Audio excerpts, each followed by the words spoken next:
à la DreamHack de Dallas. C'est le premier jour sur les 3 jours. On est tout simplement là pour couvrir l'event et on va vous présenter, on va vous faire le tour de tout le truc. On a le badge média, donc on peut aller presque partout. Allez, venez avec nous.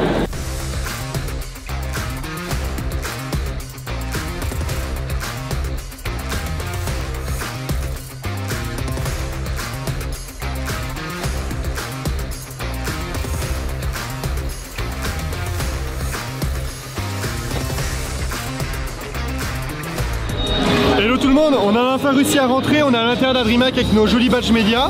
On est aussi sur le stand Predator du coup qui nous accompagne sur les 3-4 jours ici avec Antoine, Vince, Timothée, tout le groupe. Et voilà, on va tout vous filmer et vous montrer exactement comment ça se passe une DreamHack à Dallas au Texas. Du coup, sur tout ce week-end, on va suivre 3 jeux TS, dont on va en parler après en priorité. Overwatch parce que c'est moi qui fais mon caprice. Et là on est dans la salle Fortnite où il y a tous les meilleurs joueurs du monde et européens et asiatiques. Hein. On a Zeta, les japonais qui sont juste là à notre droite et Carmine Corp qui est tout au fond. Aujourd'hui le focus ça va vraiment être CS après à partir de midi à peu près, donc dans une petite heure, et Fortnite qui va être toute la journée. Le système est assez complexe, c'est 6 games, des qualifications, des points par partie et tout. Juste une chose à faire attention par rapport au format, c'est pas en Battle Royale ce coup-ci, comme on le voit ils sont tous par 4 parce que ça va être des matchs de 4v4, donc 2 modes, donc un mode de capture de flag et un deuxième qui est l'équivalent ou juste la zone gauche. C'est une team contre une team et c'est tout, il n'y a pas de 4-4-4-4-4-4. Ok, d'accord. L'autre mode de jeu, hein, pour entrer dans les détails, c'est pour ceux qui jouent à Call of Duty, c'est hit point. Il faut rester dans des zones le plus longtemps possible et accumuler les points. Et pour vous dire, c'est éclaté comparé à Fortnite classique. Voilà, je le dis, le mode de jeu de Fortnite est 20 fois mieux, mais ils ont décidé de faire différent. En vrai, c'était ma première DreamHack et ce qui est fou avec un événement comme ça, c'est que c'est pas centré sur un jeu comme j'ai pu le faire sur Smash ou quoi que ce soit, ou même en France quand j'ai fait quelques trucs. C'est vraiment une multitude de jeux et c'est immense. Je sais pas combien le nombre de kilomètres qu'on a fait en marchant dans cet événement, mais c'est vraiment gigantesque. Il y en a vraiment à boire et à manger, il y en a pour tout le monde. Il y a des jeux vidéo, mais il y a aussi du cosplay, il y a aussi une partie jeux de société, jeux de rôle, jeux de cartes. Il y a même une partie aussi jeux indé, où il y a des gens en fait tout simplement qui viennent présenter leur petit jeu indé. Tu peux y jouer, tu peux peut-être acheter le jeu aussi. Et il y a aussi des artistes d'ailleurs. J'ai pu en interviewer une, vous allez voir ça tout de suite. Putain, même ici il y a des trucs de VTubers, let's go. J'ai trouvé une française. Une canadienne. Une francophone. Oui, voilà. Francophone. Excuse-moi, j'adore ton art, c'est super stylé. La plupart du temps, je fais des choses dans le fighting game, so Tekken, Guilty Gear, Street Fighter. C'est cool. Malheureusement, c'est tout ce que je connais dans les jeux vidéo, ça puis les roguelikes. J'ai vu HoloLive. Oui, un petit peu. J'adore. Un petit peu de VTuber. Oui. Mais je suis vraiment piquée dans mes VTubers. Moi j'adore Maline, donc Oui, Maline Rochaud. J'ai hâte, c'est mon premier DreamHack, donc je vais voir comment que ça va. T'as un Insta, t'as quoi? Oui, je vais te montrer. Dans le fond, mon nom c'est Spacey sur toutes les websites. Mais c'est ça, je fais la plupart du temps des funny games. Donc je vais à Evo, je vais à CEO, Combo Breaker. Ouais, ça vite au Japon, mais je vais à Evo Japan aussi. Oh, nice. À tous les années, c'est vraiment plaisant. C'est vraiment une bonne sphère. Jouez aux jeux de combat, s'il vous plaît. On a besoin de plus de joueurs. Je vous souhaite un génial DreamHack. Merci. Merci à toi. Fais attention. Bye bye. On se retrouve devant la grande scène de Overwatch. Là actuellement on a Toronto Defiant qui joue contre Crazy Raccoon. Et malheureusement les grands représentants de la France, Team Peps, pas pu être là, ils ont pas réussi à se qualifier. Le jeu était mort il y a quelques mois et ils l'ont ressuscité.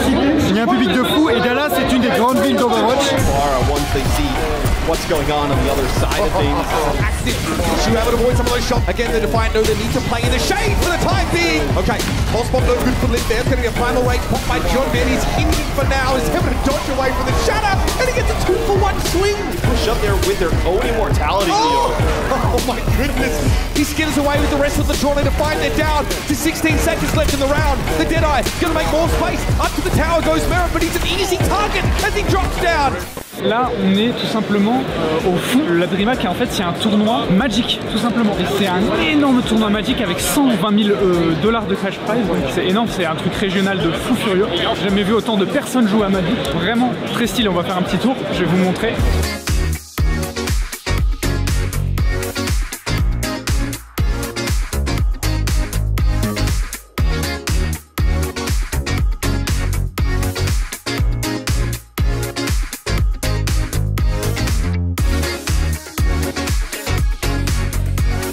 Les gars, Là on est sur le vrai truc, on est sur le main stage CSGO et il va y avoir des matchs de fou furieux. Comme vous avez pu voir, c'est vraiment très grand. CS, ou donc Counter-Strike, un des jeux les plus vieux niveau e-sport où on faisait à l'époque ce qu'on appelait des LAN, enfin on fait toujours d'ailleurs, mais ramener des PC dans un endroit et jouer en local tout simplement. Le jeu a plus d'une vingtaine d'années, il y a eu plusieurs versions de CS, il y a eu 1.6, Source, CSGO jusqu'à maintenant, et là c'est CS2 qui s'est lancé, qui est assez récent quand même. Le premier match qu'on est allé voir, c'était un quart de finale, c'était Hero contre Vitality. Hero, je connais pas vraiment leur team, mais par contre Vitality, c'est une team emblématique de Counter-Strike, mais pas que, c'est vraiment immense, avec deux joueurs très très connus, ZywOo et Apex, Apex étant le leader de l'équipe, et ZywOo étant considéré comme le meilleur joueur du monde à Counter-Strike. À l'époque, je jouais à Counter-Strike quand j'étais genre au lycée, mais j'ai pas joué au jeu depuis un long moment, et ce match-là, c'était vraiment une bonne remise en bain, avec des joueurs un peu que je connais quand même. Franchement, c'était un très bon match. Et pour ceux qui connaissent pas, tout simplement, Counter-Strike, c'est un jeu un FPS, donc un shooter où il y a deux teams, une team de terroristes et une team de contre-terroristes, où tout simplement la team de terroristes doit devoir placer une bombe sur un site A ou B et faire exploser cette bombe, ou alors tout simplement tuer tous ses ennemis. Et l'inversement, les contre-terroristes doivent défendre contre les terroristes. C'est un jeu en 5v5 qui se joue en round, c'est-à-dire si on pose la bombe, si on gagne, si on perd. En fonction de si on gagne ou si on perd, on gagne de l'argent, et cet argent on peut le dépenser avec des armes qui sont du coup de type différentes. On a des snipers, on a des fusils d'assaut, etc. qui font des dégâts différents. Et il y a vraiment une stratégie. En fait, c'est un jeu basique, mais avec une stratégie tellement complexe. C'est pour ça d'ailleurs que le jeu est encore populaire de nos jours. Le jeu est vraiment basique, il a pas vraiment changé au niveau des règles depuis 20 ans, mais c'est toujours intense comme ça parce que les stratégies, chaque partie est différente, c'est ça qui est vraiment intéressant. C'est une des plus grosses LAN de CS, CJUM, autrement c'est la mec de CSGO, juste en dessous des majors qu'on a pu avoir à Paris.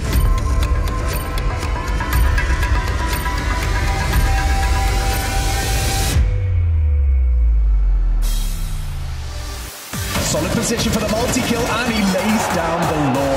Triple kill. Yeah, more chip damage from Apex. Incendiary, he's getting run down. This? Yeah, that's mad aggression from Shush. Otherwise, take this dual crosshair placement. No, little late from Apex. Messi to join him. This is so uncomfortable. This is so uncomfortable. Down they go. Pretty unlucky series so far. Just two. And goodbye. No one knows, no one's looking.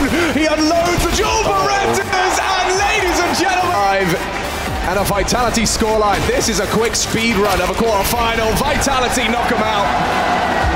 It's a party for Apex. Vitality. Donc comme prévu, c'est Vita qui a gagné. Ça, c'était pas vraiment une grande surprise. Ce qui était cool, c'est que donc comme je vous ai dit, ça m'a un peu remis moi dans le bain de filmer un petit peu les gens, voir qu'est-ce qu'il fallait filmer, etc. Et j'ai très hâte de voir la suite, le jour 2, où là on va avoir une belle game. Vous allez voir ce que c'est. Le deuxième match de la deuxième demi-finale va commencer. Ça va être 9Z contre G2. Ça va être un match de fou furieux. Un match de zinzin. Et aussi surtout en fait, les gens ici sont énormément forts G2. Donc ça va gueuler comme jamais. You dare come to our domain? Really primed and ready. Is the MP spoiled for choice? And it's Antonico! A triple kill! Oh, and it's a play! But this is the element of surprise, and he's going to provide. It's 3 out of Nico. The multi-kills keep on. Going home. G2 are off to the grand finals of the Intel Extreme Masters. Stewie 2K. Bon là pareil, comme pour Vita, c'est G2 qui a gagné. Pour moi, il n'y avait aucun match. C'était sûr que c'était eux qui allaient gagner. Ils ont des très très bons joueurs. Ça fait plaisir aussi de voir ça, surtout que la crowd est ultra pour G2. C'était vraiment impressionnant et c'était super de ressentir cette émotion-là. Tu te sens vraiment la légion. Vraiment, c'est vraiment ça le ressenti. Aujourd'hui, on va faire pas mal d'interviews de joueurs, etc. Et aujourd'hui, on a une nouvelle tête. Bonjour. Ophélie, voilà. Oui. Dis-nous qui tu es, qu'est-ce que tu fais? Je suis la copine d'Emile, donc je suis là ce week-end avec eux pour leur aider à produire un contenu pour Predator. Et c'est celle qui va gérer les interviews. Et c'est surtout aussi qu'elle a un accent beaucoup plus fort que nous tous réunis. Fort dans le bon sens, un bon accent. Un bon accent. Français, anglais, allemand, ce qui aide pas mal, notamment parce qu'on est CS, il y a pas mal d'Allemands ou de mecs des pays de l'Est avec des accents qui parlent, ouais, donc ça aide pas mal. Du coup là on va interviewer Astra, qui est une des toutes meilleures joueuses françaises de CS2 et de CSGO, voilà, qui a fait une performance de fou. Ouais. Sachant que c'est un mix, tu m'as raconté. C'est souvent en fait les 5 meilleures joueuses qui n'ont pas trouvé d'équipe en dehors de tout ça, qu'on trouvait des équipes. Et en fait, elles se mettent ensemble. Ouais. Par exemple, c'est ce qu'avait fait Gentlemate. Le premier équipe Gentlemate, c'était un mixte. C'est des filles qui ont vraiment envie de jouer ensemble. Oui. Donc ça crée des belles histoires comme ça. Donc il y a une assez belle cohésion d'équipe quand même. Bah, ça, c'est souvent en fait un mix de copines avec d'autres copines, etc. qui sont toutes très fortes. Super performance. Deuxième en perdant face à la meilleure qui s'appelle Imperial, qui est c'est celle qui massacre tout le monde depuis plusieurs années. On va vous raconter ça. Vous allez voir ça juste après, tout simplement. Exactement. Interview par Ophélie et Timothée et Vinx à la caméra. Salut, moi c'est Astra, je suis la WAP de chez Lettercook. Qu'est-ce qui a fait la différence aujourd'hui selon toi? Alors pour aujourd'hui, on a eu moins de temps pour Anti-Strat et tout parce que la finale était à 1 heure de différence. En vrai, on était moins préparés, ça se voyait comparé au jour d'avant et puis ouais, voilà, ça a fait la différence. Qu'est-ce que tu as pensé de ta performance et celle de la performance de l'équipe pour ce week-end? Alors pour ma performance, je suis un peu déçue parce que en vrai le changement de CSGO à CS2 avec la WAP, c'est vrai que je me sens un peu moins à l'aise. Le feeling n'est pas du tout pareil, donc je suis un peu déçue de moi-même. Et sinon pour l'équipe, franchement je suis super fière parce qu'on est arrivé jusqu'à la 2e place. On s'y attendait pas forcément, donc c'est plutôt bon signe. Vous êtes un mix et vous avez réussi à arriver jusqu'au final. Qu'est-ce que ça fait? Même moi je suis surprise, j'ai pas les mots, honnêtement.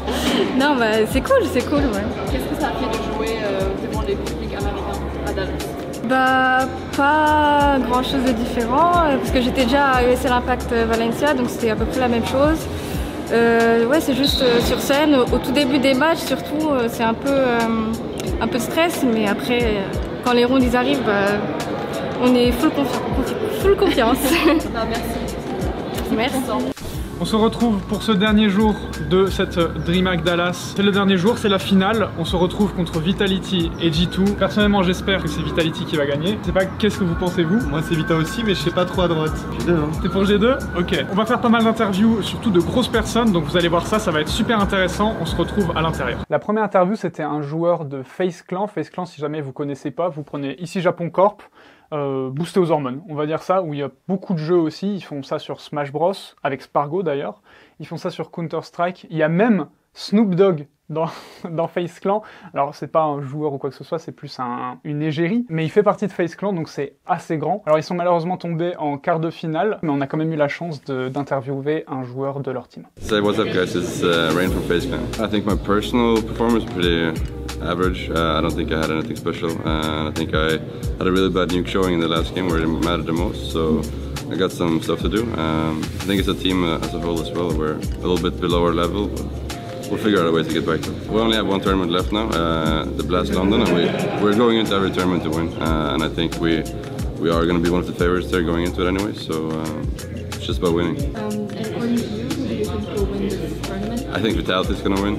Thank you guys. La deuxième personne qu'on a eu la chance de voir aujourd'hui, c'est la Head of eSport de Vitality. On a eu tellement de chance de pouvoir l'interviewer. C'est la personne qui gère tout simplement tous les jeux de chez Vitality. C'est un peu la boss, sans être la présidente. Elle gère vraiment tous les joueurs, tous les coachs, tout ce qui se passe. Et c'est super intéressant d'avoir pu interviewer une personne comme ça, parce que c'est un peu des métiers de l'ombre. Généralement, on connaît les joueurs, à la limite les coachs, mais les personnes comme ça, on les connaît pas vraiment. Et là, avoir pu parler à une personne comme ça, c'était vraiment très intéressant. Comment elle voit un peu le monde de l'e-sport. Vous allez voir ça maintenant. Hi, my name's Anne. I'm the Director Esports for Team Vitality.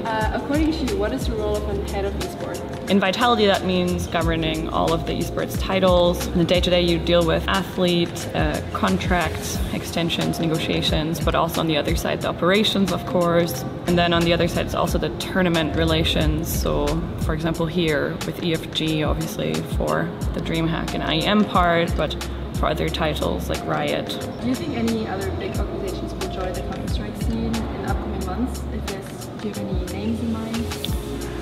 I don't know. I mean, I know that there are rumors, but I like to not join that rumor mill and just wait and see what happens. Because in esports, the rumor mill is strong, but things can change within a week. So I try to stay away from it and focus on my stuff. And who is right now the best CS player? Oh, Zaibu. We know that. Yeah, of course that answer was going to come. Là, on arrive sur le clou du spectacle. C'est la finale de Counter-Strike. C'est un peu le main event de cette DreamHack. Merci encore Predator qui nous a permis de couvrir cet événement. Et c'est fou à quel point on ressentait la pression de la part des équipes, mais aussi de toutes les personnes présentes dans la salle. C'était une ambiance incroyable. Je laisse parler les images. What's up, Dallas? This is a time to write the next chapter, to take the first step towards the next 100 IEMs, and to write that story here upon the stage. Please put your hands together and welcome to the stage a team with a mix of magic and fairy dust miracles and good old-fashioned American freedom. One more time, it's G2!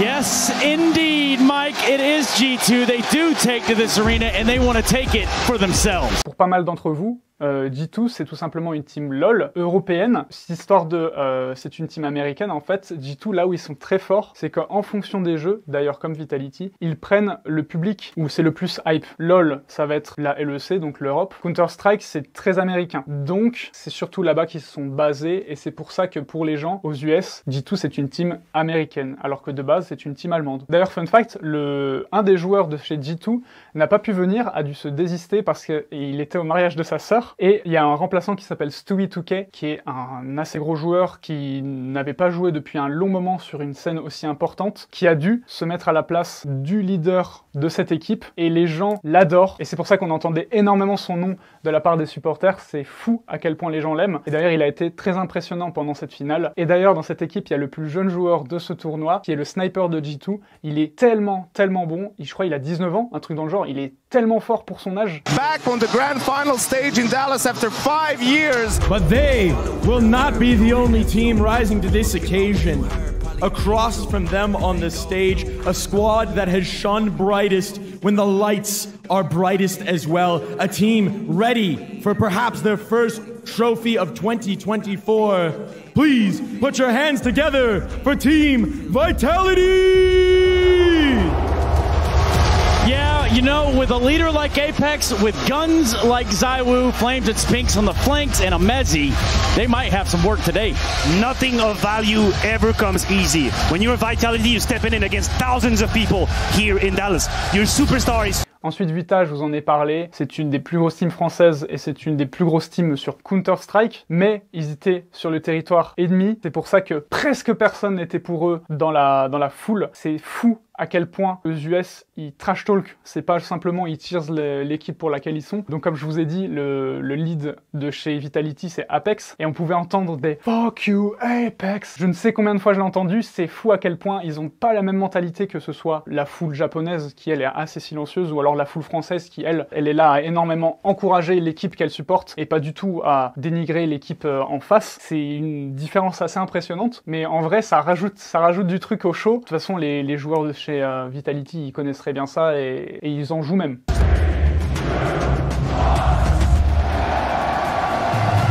Nico thrives on the stage, thrives in this environment, and he could clutch straight away in this grand final. He's close to Flames and taps away. Never a doubt for Nico.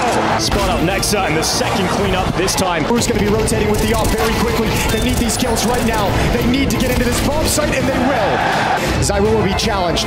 No flashbang, and that makes it real easy. Yeah, he's coming back through the middle instead of that flank. ZywOo breaks open the smoke. Stewie's getting back in time. It has to be Stewie. It must be Stewie, and that defuse all the way stopped by Stewie too. No flash available actually, so Nico's gonna go up to that peak, and he lines up too. Stewie's there to clean up, and this time it is effective for G2. Spinks will battle back, but Modessy's there to close that gap. It's 11 to 11. G2 make their wish, and they're right back in this first map. Alors sur Counter-Strike, c'est ce qu'on appelle du BO3, c'est-à-dire que c'est le premier qui gagne 2 parties qui l'emporte. Et là, on arrive à 1-1. On a totalement skip la deuxième game parce que c'est des games qui sont super longues parce que les deux équipes sont très fortes et donc on arrive à un système de, normalement, quand on gagne 13 rounds, on gagne. Sauf que là, quand on est à 12-12, eh bien on rejoue des rounds et ça peut enchaîner encore très longtemps et là, on est même arrivé, je crois, à un 19-18, quelque chose comme ça. Donc c'était vraiment des très longues games et c'est quand même assez éprouvant pour les joueurs. Et d'ailleurs, ce qui a attiré ma curiosité, c'est que chaque game que tu perds ou que tu gagnes, tu vas faire un check à tes mates, à ton coach, en mode « Ok les gars, on a perdu, on est quand même là pour le prochain round » ou alors « Ok les gars, on a gagné, on continue dans cette direction ». Et c'est fou à quel point ils ont une cohésion d'équipe, ils sont liés. Franchement, c'était super intéressant à voir. Comme j'ai dit, on est à 1-1. Là, c'est la game finale. Celui qui gagne l'emporte. Et vous allez voir un petit condensé. Damn, that's the shot they needed. But Hunter, triple kill on the pistol. Stewie still alive. ZywOo hunting him down. And this would be one way for ZywOo to wake up. When Nexa comes over heaven, it is Flames to fall. Nexa cleans up to CT Van. He knows that Monacy's got out to his right side. And what a shot from Apex. In the smoke, Hunter. He's touching the opponent, but G2, they're rolling right through. And a wondrous week ends with G2 as champions. Stewie is back home. And G2, for the first time this year, can call themselves champions. C'est la fin de cette DreamHack. Franchement, c'était un événement super. Franchement, j'ai trop kiffé. Je sais pas vous. Un truc de fou. Surtout G2 a gagné, c'est le plus important. Allez. Dépité. C'est bon. Ils détestent l'Europe en fait. Oui, c'est ça. Ils supportaient une équipe américaine. Surtout les Français. Bref. En tout cas, merci Predator de nous avoir envoyé à Dallas. Exactement, ça a été un grand honneur pour nous. On se retrouve l'année prochaine peut-être pour retourner à Dallas.